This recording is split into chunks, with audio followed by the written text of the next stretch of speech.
Hey guys, you alright? I made a new video because basically my whole build's completely changed now. So like I upgraded to a Coolermaster N200 computer case, which has a windowed side panel.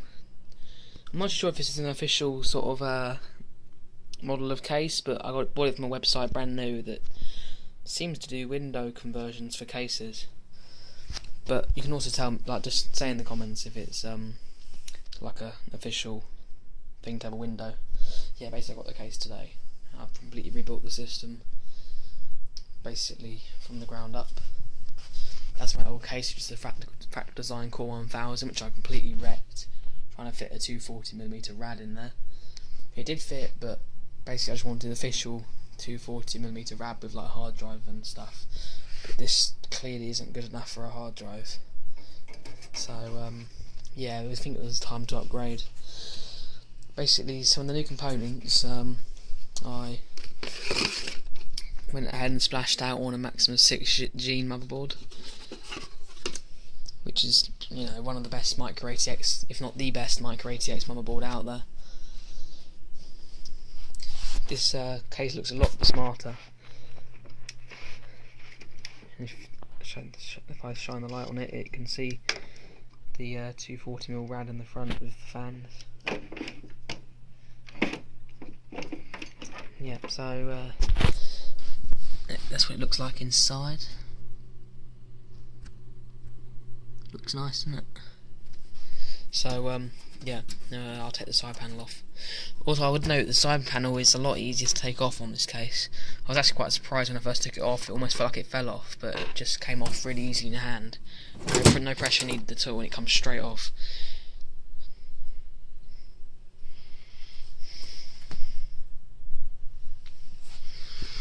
That's the building there. Power supply is bottom mounted this time rather than top mounted. Two in the back and top, there's two Coolermaster sickle flow 120mm fans, which came with the case, but plugged into the motherboard. You may be wondering what the CPU cooler is. It's a Corsair H105 240mm radiator liquid cooling system, which I've just stuffed in there purely because it was on sale at the time. It was like £84, something like that. So it was really cheap, and I thought, why not? Because a high-end air cooler does pretty much a similar job, but this one just pulls out a little bit of a lead on high overclocks, which is needed because if I get the CPU set up for you.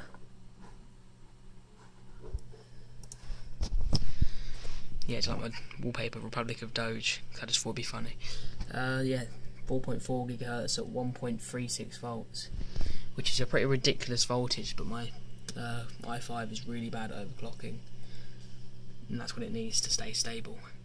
Which is fine because when I load up temperatures, the H105 can keep it under control very easily. So this has got some, like, it's got Chrome and stuff running, so, and also uTorrent as well. And it's, you know, in the 30s, sometimes peaks into the 40s, but it's you know, bearable temperatures. I also got a new graphics card, which is a AMD it's a Sapphire Radeon HD 7870 GHz edition overclock, which features 2 GB of memory, which is a good upgrade from my 6870. And it also plays Battlefield 4 and Ultra.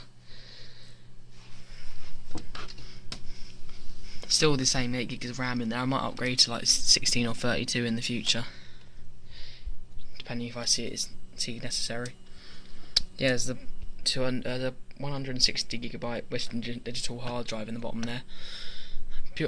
I haven't upgraded the storage yet. I've still got the same solid state drive in the back there and the same hard drive. I've basically been like putting them off to the last things to like change, because it's, you know, I have to reinstall Windows and everything, which is a bit of a pain.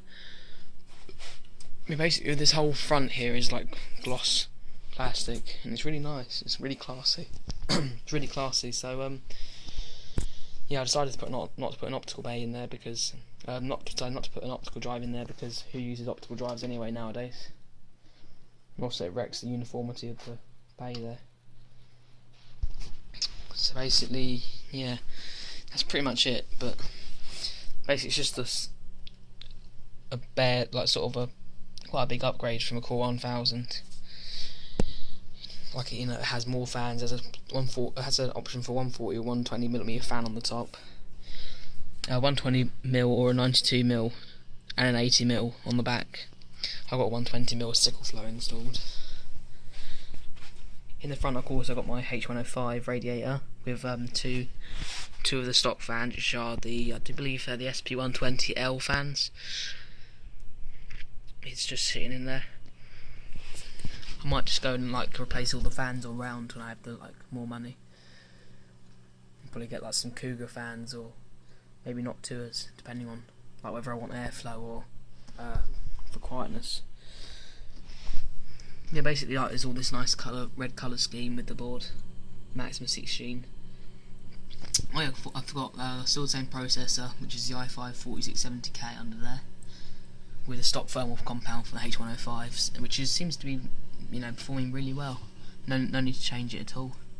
Of course, my same power supply, which is this Corsair CX500 modular power supply. You may be wondering what I'm doing with the pump configuration. Basically, with the pumps linked up behind the back panel for 12-volt operation from a Molex connection, and the two fans at the front are linked up to the standard splitter, and put on the CPU fan. I could put it in the CPU. There's two fans, one for CPU and one for CPU optional, which means like if you have a dual fan heatsink, you can link the fans up. But the basically my fan cables weren't long enough, so I had to use the splitter to get to the CPU fan header up the top there. So yeah, that's pretty much it. In case you want to know my peripherals, basically my headphones are Sony MDR XB400 headphones, which I fold and really comfortable. And I've got very good bass because of course they're from the Extra Bass series of headphones from Sony. I just got a regular Dell USB keyboard just because I haven't really had the money to buy peripherals or, like I say, storage or anything else. I've just been trying to get the performance of other parts up, like the motherboard and graphics cards and stuff like that. Yeah, and then of course I've got a Logitech LS1 blue mouse, which is just basic really. I don't really need anything more at the moment. If I suddenly get like a good income of money, I'll probably buy new peripherals and, you know, generally spruce the whole setup a bit. So yeah, and also another upgrade is that there's USB 3 on the front panel here. If you can see, I don't know if you can. There you go. Yeah, two USB 2 and one USB 3.0, as well as your power, and I don't know if you can see it, but there's a reset button there as well.